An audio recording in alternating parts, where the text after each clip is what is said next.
mais de 2 décadas, a polícia do estado do Oregon trabalhou com uma estatística indefinida, mas alarmante. Em 24 anos, de 3 pequenos condados vizinhos, Days, High e Black County, desapareceram sem deixar rastro 104 pessoas, sendo que a mais velha mal havia completado 15 anos. Cada desaparecimento era registrado como um incidente separado. Acidentes, fugas de casa, perdidos nas florestas e montanhas.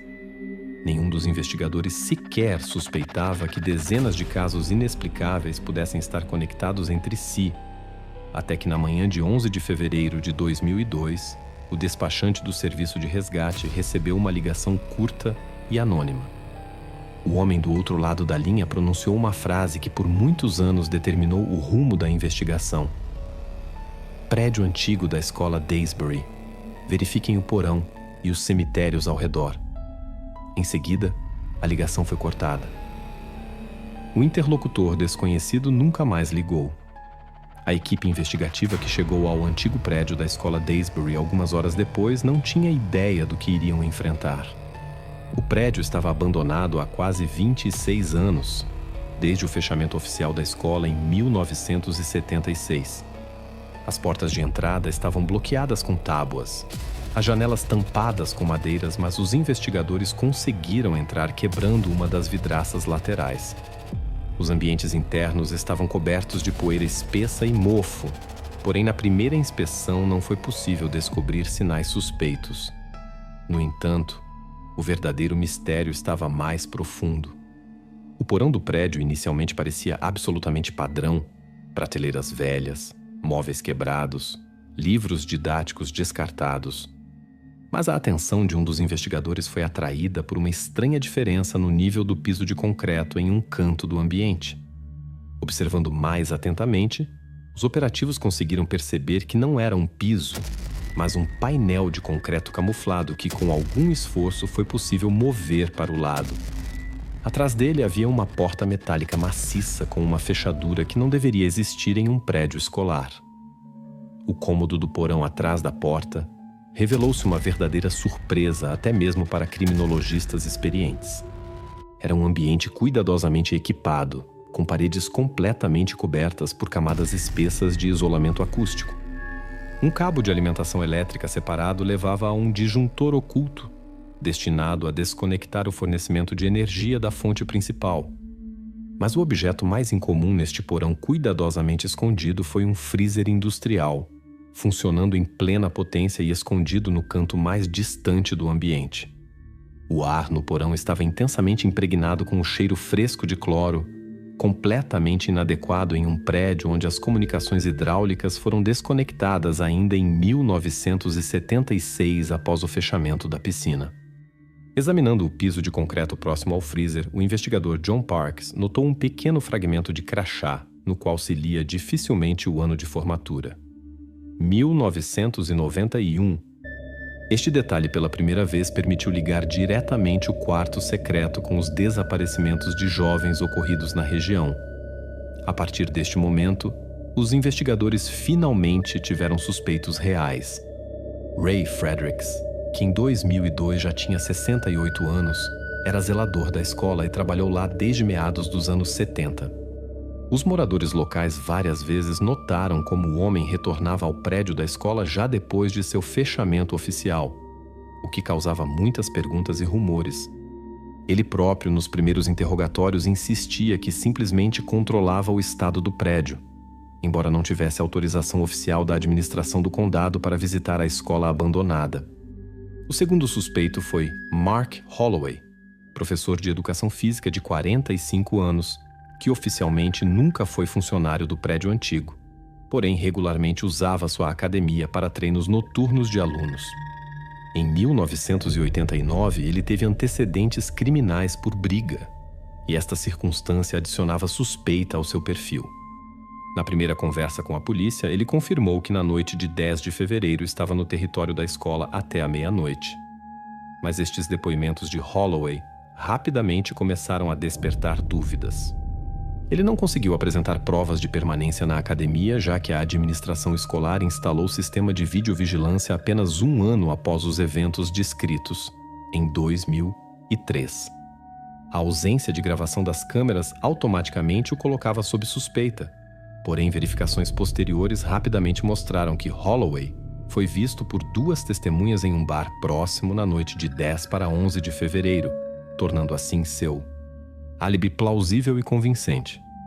Enquanto a polícia lidava com os suspeitos, a equipe investigativa de criminologistas abriu o freezer industrial maciço encontrado no porão.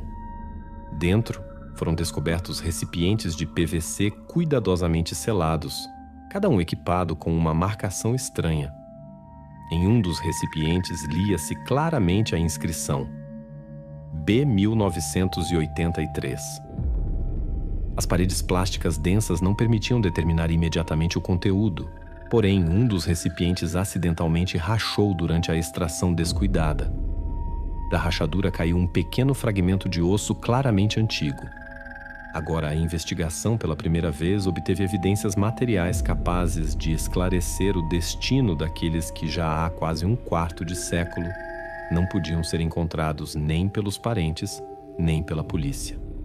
Não havia mais volta, e a investigação passou para um novo e sombrio patamar. Já no dia seguinte, 12 de fevereiro de 2002, a investigação se deparou com informações inesperadas relacionadas a um dos principais suspeitos, Mark Holloway, professor de educação física. Os operativos, verificando o livro de registros da segurança escolar, descobriram um padrão estranho.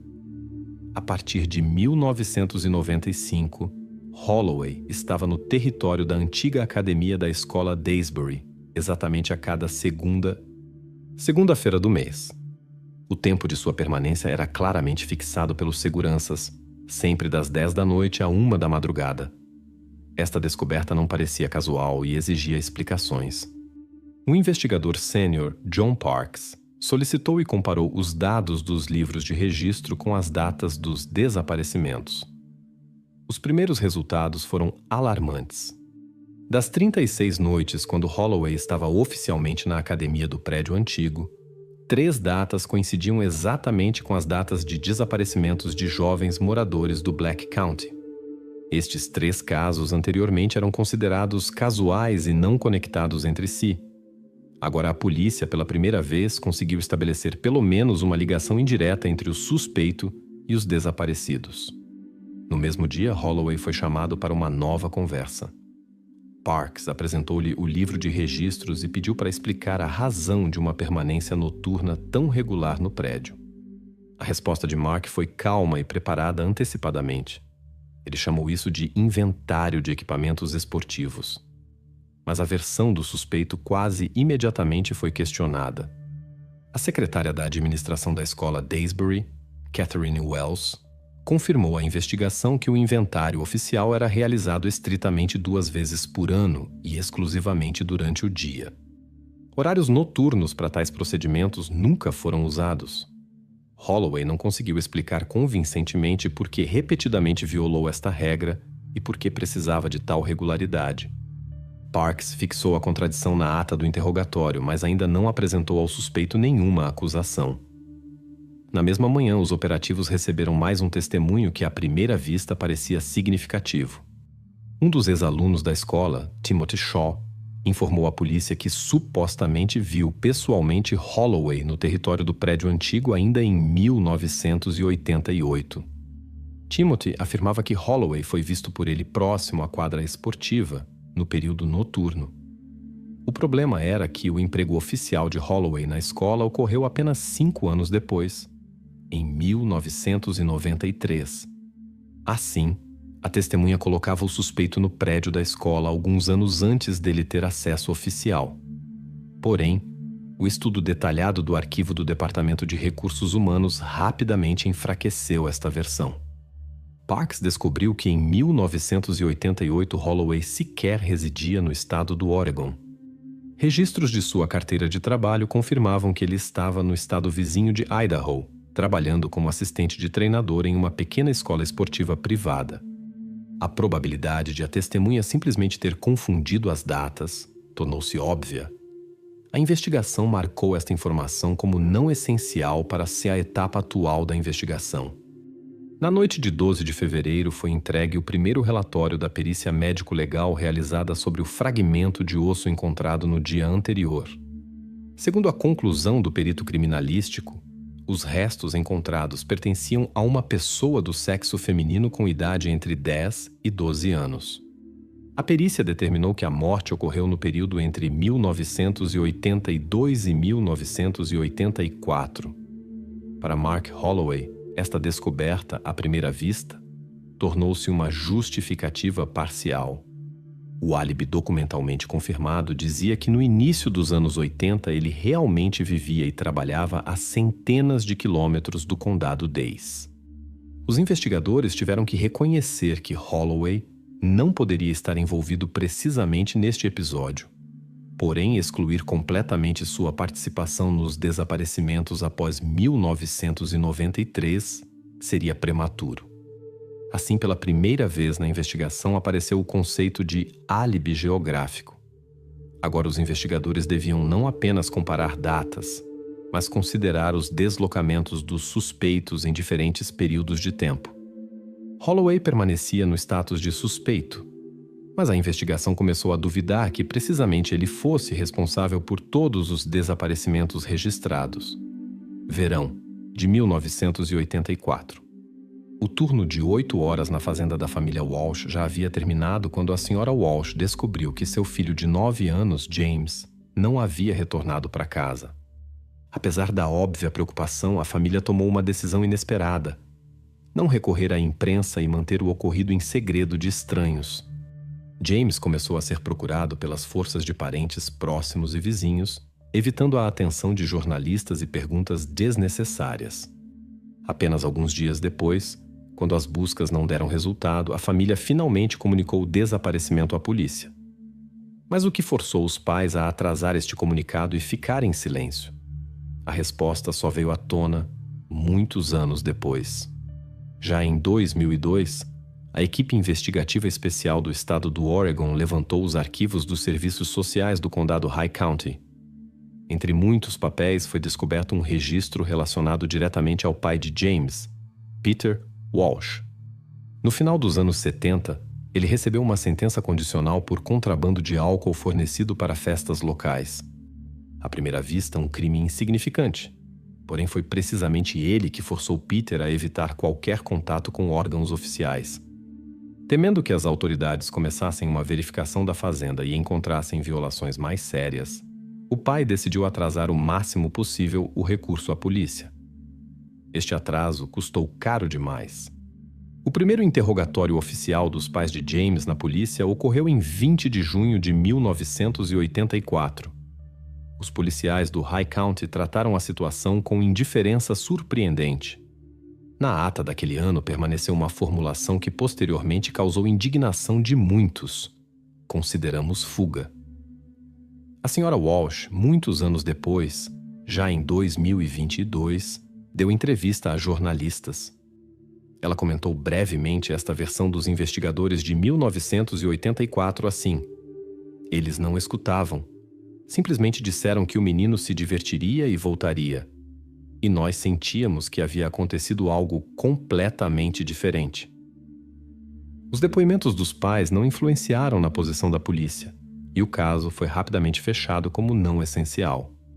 A família Walsh teve que passar por este período independentemente, não sabendo que se tornaram parte de um quadro muito maior e sombrio do que estava acontecendo na região. Mas uma pista ainda assim foi fixada nos materiais iniciais do caso. O vizinho da família Walsh, um fazendeiro idoso chamado Joseph Bryan, mencionava uma van verde estranha que ele viu próximo à fazenda no dia do desaparecimento de James. Bryan insistia que não era um carro familiar aos moradores locais. Não uma picape, mas precisamente uma van com um logotipo Northwest aplicado na lateral. Apesar dos depoimentos seguros da testemunha, a polícia de 1984 não deu atenção a este fato. Os registros rapidamente ficaram no arquivo, entre muitos outros papéis. Por longos anos, este testemunho foi considerado insignificante, Até que, em 2002, a equipe investigativa do estado levantou os documentos da empresa North Waste. A empresa se dedicava ao transporte e processamento de resíduos químicos, e entre os documentos daquele período apareceu pela primeira vez um nome já conhecido da investigação: Ray Fredericks. A assinatura R. Fredericks foi encontrada nas contas da empresa de junho de 1984. Este foi o primeiro documento real ligando diretamente o zelador da escola com a North Waste e, possivelmente, com o desaparecimento de James Walsh. No caso, apareceu pela primeira vez um rastro concreto levando a outro suspeito. As perguntas que a polícia do High County perdeu quase 2 décadas atrás agora ganharam nova ressonância. A investigação precisava descobrir quão ativamente a van verde foi usada nos locais de onde os moradores desapareciam sem deixar rastro. O estudo das rotas e documentos mostrou que a van poderia cobrir a distância da fazenda dos Walsh até a escola Daysbury, em apenas 25 minutos. Isso foi confirmado pela simples logística rodoviária. A confirmação do envolvimento de Fredericks tornava-se cada vez mais provável, mas os investigadores ainda não tinham certeza completa. Na manhã de 13 de fevereiro de 2002, os operativos do grupo Task Force chegaram com ordem oficial número 20.458 para a busca na casa de Ray Fredericks. A inspeção cuidadosa dos ambientes trouxe um resultado inesperado e extremamente importante. No depósito antigo, escondidos atrás de caixas de papelão com ferramentas, foram descobertos 27 cadernos cuidadosamente empilhados. Todos estavam assinados à mão, e as datas nas capas claramente cobriam o intervalo temporal de 1976 a 2001. O detalhe mais incomum dos cadernos foram as faixas coloridas nas lombadas. Inicialmente foram tomadas como casualidade ou forma de marcação estética, mas logo ficou claro que por trás desta coloração escondia-se um sistema pensado e extremamente importante de codificação. A questão era apenas sobre o que exatamente significavam essas cores. A primeira pista foi revelada quando o grafólogo iniciou a análise do conteúdo. O caderno número 4 continha o seguinte registro: C78, R07, 14. A perícia estabeleceu que C significava nome do condado, R, idade, e 14, dia do mês quando ocorreu o desaparecimento. Este sistema simples e simultaneamente terrível permitia a Fredericks manter registro de cada caso separado. Porém, sobre o significado das cores nas lombadas ainda não havia clareza completa. Os peritos apenas supuseram que as cores poderiam significar classificação mais detalhada das vítimas, mas detalhes concretos ainda não eram conhecidos.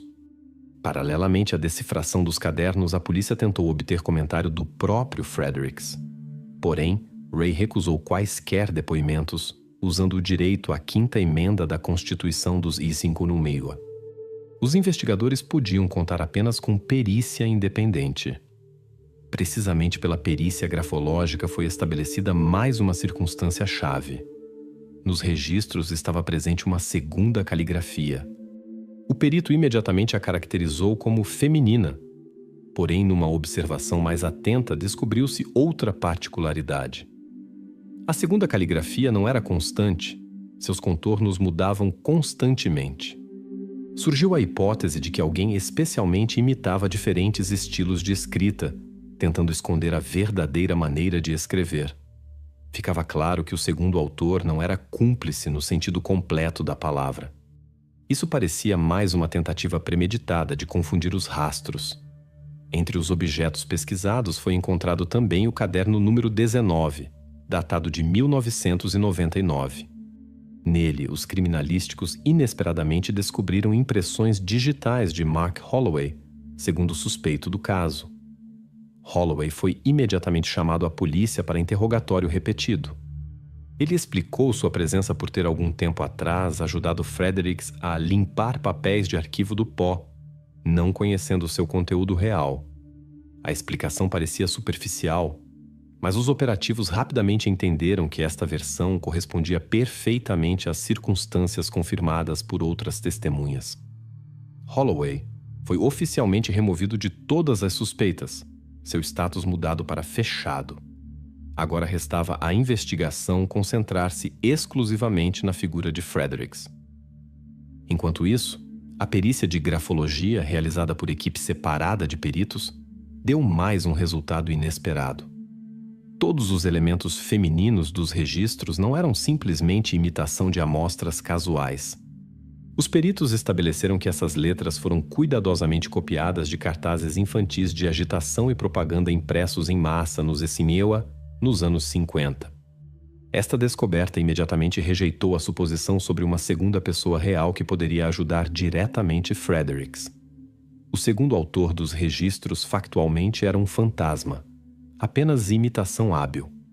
Isso mudou cardinalmente a perspectiva da investigação. Se não havia uma segunda pessoa, então a responsabilidade por todos os desaparecimentos recaía exclusivamente sobre um suspeito, Ray Fredericks. Porém, para avançar, a investigação necessitava entender o sistema de cores nas lombadas dos cadernos, bem como decifrar definitivamente todas as codificações internas. Na manhã de 14 de fevereiro de 2002, a atenção da equipe investigativa novamente se concentrou no ambiente do porão do prédio antigo da escola Daysbury. A questão que não dava paz aos investigadores: como Ray Fredericks conseguiu esconder de olhos estranhos o consumo de energia do freezer industrial por quase um quarto de século? Segundo todos os papéis oficiais e esquemas, o freezer simplesmente não podia existir. A rede elétrica da escola foi desconectada quase imediatamente após o fechamento do prédio em 1976, e qualquer uso de energia deveria ter sido descoberto imediatamente. Não obstante, o freezer funcionava adequadamente durante todo este tempo, permanecendo despercebido para os serviços públicos e autoridades. Para decifrar este enigma, foi convidado o engenheiro elétrico do condado Days, Matthew Sanders. Ele rapidamente descobriu que no porão do prédio foi instalada uma linha elétrica separada. O cabo saía além dos limites do prédio através de um túnel cuidadosamente camuflado e estava conectado a um gerador antigo, quase esquecido, instalado ainda no início dos anos 70 para a iluminação da quadra esportiva. Porém, esta não era simplesmente uma linha esquecida. O medidor nesta alimentação separada, marcado como EC3, estava supostamente lacrado ainda em 1974. Na realidade, após inspeção mais cuidadosa, o perito estabeleceu que o lacre era uma falsificação grosseira, fabricada não antes de 1979. Assim, Fredericks usou uma fonte separada de energia elétrica oficialmente considerada há muito desconectada e sem dono por quase 25 anos. O investigador sênior John Parks interrogou o engenheiro Sanders tentando entender por que tal consumo excessivo de energia não foi notado antes. Sanders expressou surpresa, notando que tal consumo parecia extremamente incomum, especialmente após o fechamento da piscina escolar em 1976, que era a principal fonte de gasto de energia. A piscina foi conservada, mas o consumo não caiu ao nível esperado. Porém, Sanders supôs que na administração poderiam não ter dado importância ao pequeno consumo constante de energia, atribuindo isso a vazamentos técnicos ou erro de medições. O próprio Fredericks categoricamente recusou dar quaisquer esclarecimentos, continuando a manter silêncio. Tentando entender como os gastos com energia elétrica permaneceram despercebidos, os investigadores obtiveram acesso aos documentos financeiros da escola Daysbury dos últimos 25 anos. O estudo atento dos papéis mostrou que as contas pelo consumo de energia do gerador antigo eram adequadamente pagas do orçamento da escola. Isso criou a ilusão de que a administração conscientemente fechava os olhos para gastos incomuns. Mas conversas posteriores com ex-diretores da escola e funcionários da contabilidade convenceram os operativos de que este fato era mais resultado de simples omissão burocrática. Ninguém prestava atenção às somas insignificantes e à ausência de detalhamento dos pagamentos pelo gerador, considerando isso o resto do passado. O rastro falso revelou-se apenas negligência sistemática, sem base criminosa. Enquanto isso, A investigação alcançou novo nível, conectando especialistas do laboratório criminalístico do FBI. O agente federal que examinou o cabo de força fez uma descoberta inesperada. Na cobertura externa do cabo foram descobertos vestígios de substâncias orgânicas que, após perícia inicial, foram identificados como sangue e inclusões gordurosas. Após análise detalhada, foi possível estabelecer a data aproximada de origem das manchas, período dos anos 80. Os especialistas determinaram que os vestígios biológicos se preservaram graças à substância conservante específica que caiu na cobertura. Porém, permanecia pouco claro como exatamente os vestígios apareceram no cabo. Ainda ninguém podia afirmar se isso foi resultado de contato casual durante transporte de algo, ou se o cabo se tornou testemunha de eventos mais sombrios. A investigação estava no limiar de mais uma descoberta importante. A conexão do FBI e a descoberta de vestígios biológicos no cabo de força confirmavam a seriedade da situação e indicavam a escala dos crimes sobre os quais até este momento podiam apenas supor. Na manhã de 9 de março de 1991, o casal Lynch descobriu que sua filha mais nova não havia retornado para casa após o passeio noturno. Em pânico, eles percorreram os vizinhos, verificaram as redondezas próximas e apenas algumas horas depois comunicaram o incidente à polícia. Já em um dia, os investigadores receberam depoimentos do vizinho mais próximo da família Lynch, o idoso Robert Evans. Robert afirmava que na noite do dia anterior viu um homem em uniforme que confiantemente conduzia a jovem Lynch em direção à faixa florestal adjacente à rodovia antiga, raramente usada por automóveis. Evans descreveu a forma do desconhecido, especialmente notando a presença de emblema específico na manga do uniforme. Seria este Ray Fredericks. Para confirmar ou refutar a versão do vizinho, os investigadores começaram verificação de fotografias arquivais dos funcionários da escola Daysbury de 1991.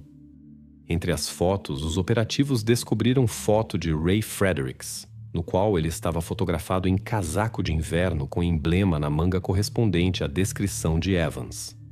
A semelhança revelou-se impressionante. O pequeno logotipo representando a letra estilizada D coincidia completamente com os depoimentos da testemunha.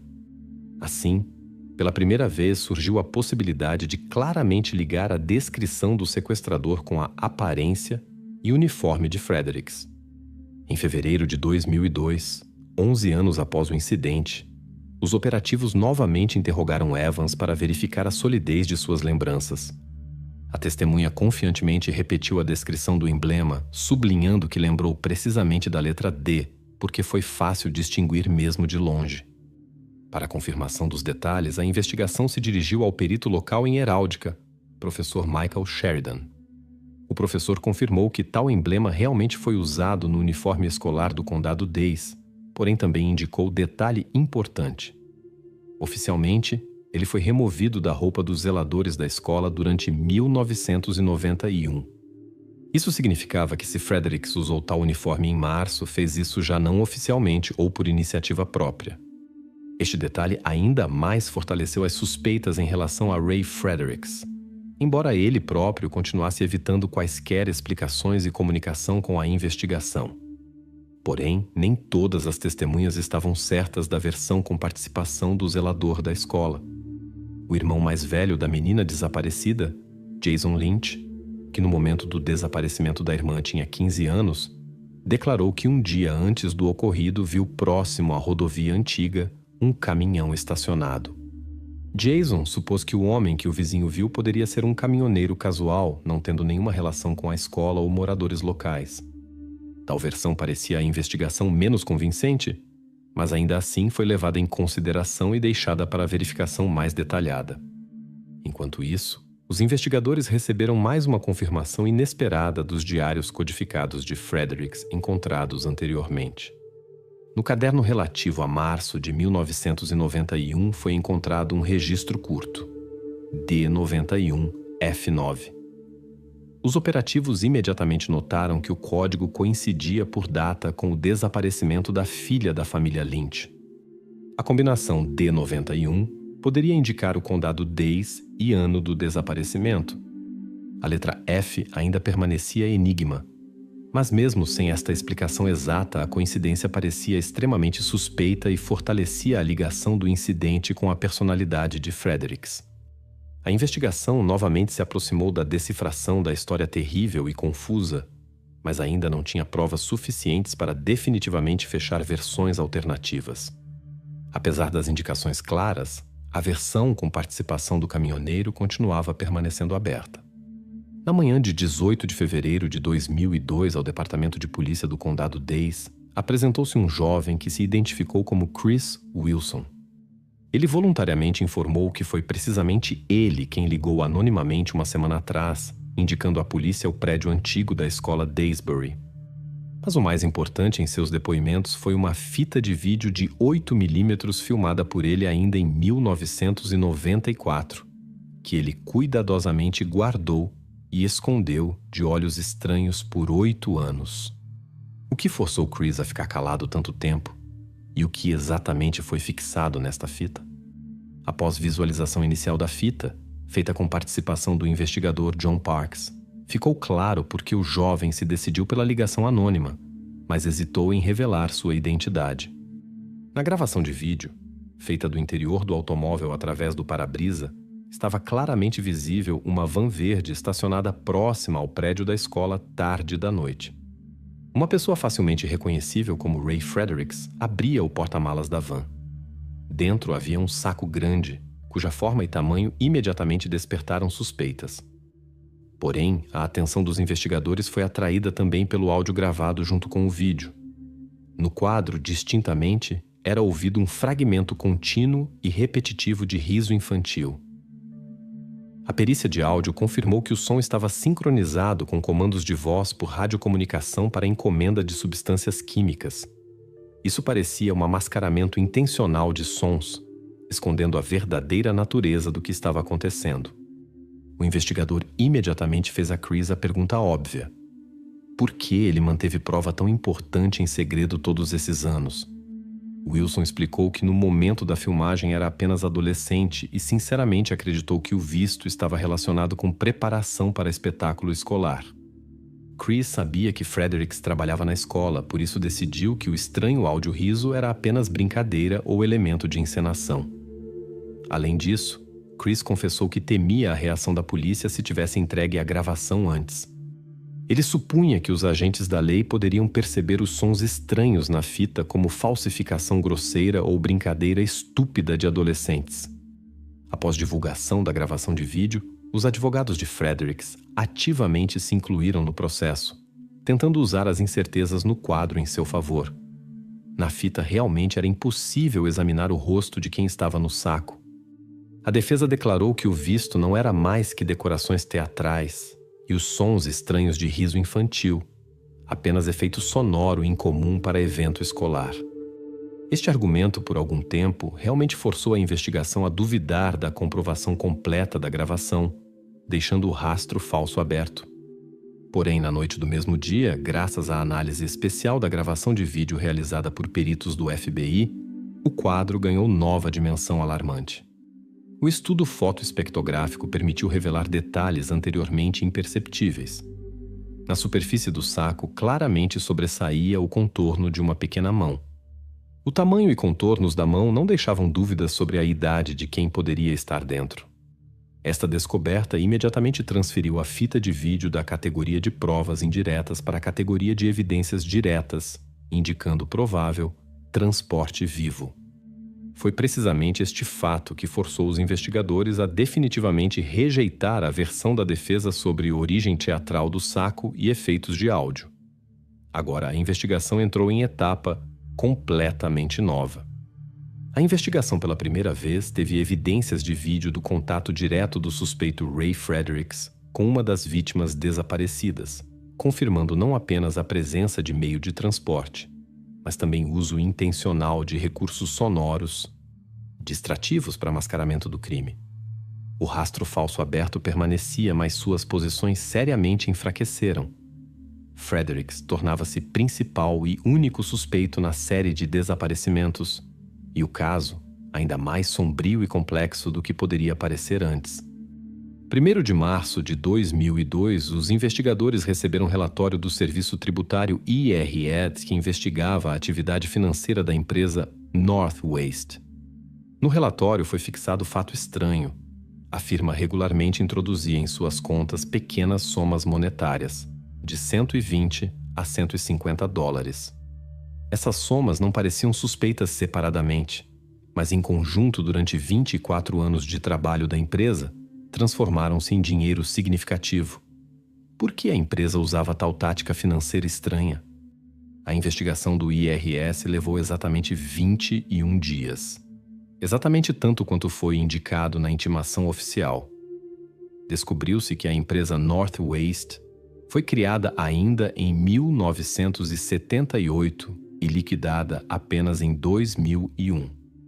No desmembramento detalhado das operações bancárias, revelou-se que todos os pagamentos regulares indicados coincidiam em tempo com compras de substâncias químicas e recipientes especiais de 55 galões. Uma das principais rúbricas de gastos da empresa foi soda cáustica, porém o verdadeiro destino das compras ainda permanecia segredo da investigação. No interrogatório, a perita financeira do IRS, Mary Clark, explicou ao investigador John Parks que tal esquema financeiro tinha todos os sinais de estruturação. A essência consistia em dividir grandes somas em muitos pequenos pagamentos, cada um dos quais não ultrapassava o limite de relatório financeiro obrigatório perante as autoridades. Isso permitia evitar perguntas desnecessárias da parte dos órgãos tributários e autoridades federais. Tal abordagem testemunhava planejamento cuidadoso e prolongado das operações financeiras, e não podia ser coincidência casual. Ray Fredericks, novamente chamado para interrogatório, tradicionalmente recusou dar depoimentos. Seu advogado mais uma vez declarou que o cliente usaria o direito garantido pela 5ª emenda da Constituição dos Iquelmas Ayo, recusando responder a quaisquer perguntas. A defesa empreendeu tentativa de apresentar North Waste como empresa que trabalhava para o bem da cidade e possivelmente estava relacionada com o aterro municipal ou outros objetos municipais. A lógica era simples. Se a firma realmente tivesse relação com estruturas oficiais, então sua atividade poderia ser explicada pela necessidade de manutenção de normas ecológicas na escola e distritos adjacentes. Porém, a investigação facilmente cortou esta versão. A verificação de documentos municipais e contratos não revelou nenhuma ligação da North Waste com serviços da cidade ou aterro. A empresa nunca teve encomendas municipais e todas suas operações foram estritamente privadas e fechadas do controle externo. O rastro falso da defesa foi oficialmente fechado, deixando Fredericks ainda mais vulnerável perante as acusações. Enquanto isso, peritos do FBI fizeram mais uma descoberta importante que definitivamente mudou o curso da investigação. A análise da informação bancária da empresa North Waste permitiu revelar a identidade de seu fundador. Após análise financeira profunda, foi estabelecido detalhe chocante. O número de seguro social indicado no registro da firma coincidia com o SSN pessoal de Ray Fredericks, exceto por um dígito artificialmente adicionado. Este foi um truque claramente fraudulento, permitindo por longo tempo esconder o verdadeiro proprietário da firma. Agora a investigação tinha prova definitiva de que precisamente Fredericks foi o único criador e beneficiário da empresa North Waste. Esta descoberta significativamente fortaleceu as posições da acusação, provando não apenas a ligação financeira de Fredericks com compras de substâncias químicas, mas também seu envolvimento direto com a misteriosa van verde, regularmente vista por testemunhas próximo aos locais de desaparecimentos. 30 de agosto de 2001, meio ano antes da prisão de Ray Fredericks, Leah Sanders, de 14 anos, entrou no arquivo do condado Days. O registro no livro de registros fixou sua visita, indicando a razão do recurso. A jovem solicitou documentos sobre o qual poucos dos moradores atuais do condado poderiam saber. O que a forçou a recorrer precisamente a este ato arquival e o que ela queria encontrar?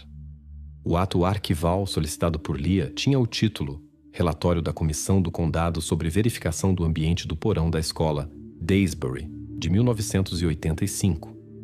Em si, Tal verificação poderia parecer formalidade comum, mas a solicitação da escolar alarmou o funcionário do arquivo, já que ninguém se interessava por este documento há muitos anos. A polícia, que verificou depois o livro de registros, entendeu que Leah não casualmente escolheu precisamente este relatório. Aparentemente, ela suspeitava que a verificação de 1985 poderia esconder algum segredo. Após o desaparecimento de Leah, sua melhor amiga Amanda deu depoimentos à polícia. Ela explicou por que Leah se interessou pelo documento arquival. A menina foi seriamente assustada por lenda urbana local com o título Grito no Concreto. Segundo esta história terrível, supostamente alguém há muitos anos ouviu sons estranhos vindos do ambiente do porão da escola. A lenda se espalhou entre a juventude local, mas ninguém antes de Leah se decidiu verificar sua veracidade. Interrogatório adicional do arquivista do condado, o idoso Edgar Martinez, deu à investigação mais um detalhe-chave. Ele lembrou que pouco antes do desaparecimento de Leah veio até ele o próprio Ray Fredericks. O zelador insistentemente pedia para destruir alguns documentos do arquivo, incluindo parte dos atos que ele chamou de lixo contábil. O arquivista se recusou a cumprir esta exigência, porém depois foi descoberto que do relatório original da comissão de 1985 realmente faltavam algumas páginas. Este fato despertou sérias suspeitas nos investigadores.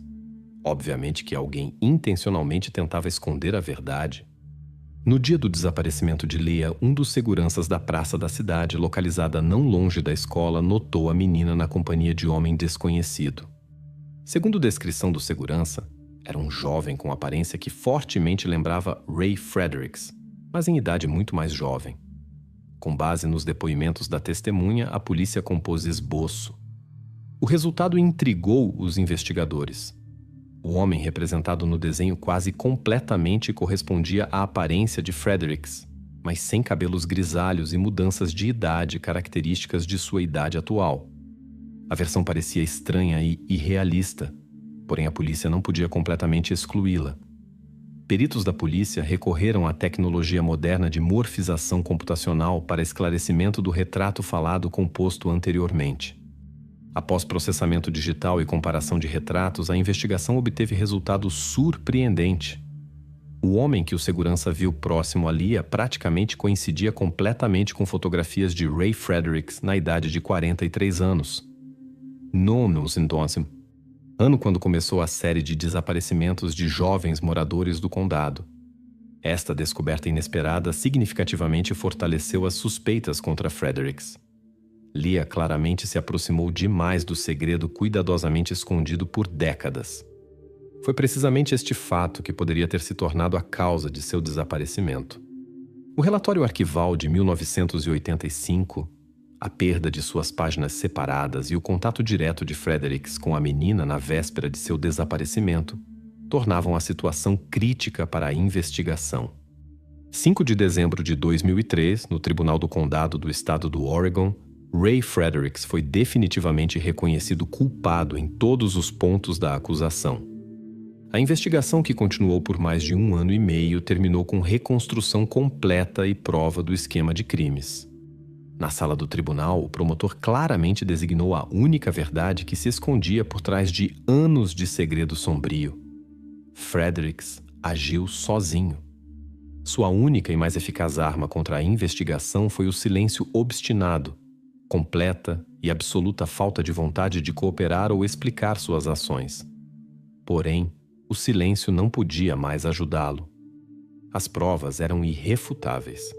Cadernos com registros, empresa fictícia, North Waste, linha separada de fornecimento de energia, evidências de vídeo e dados arquivais.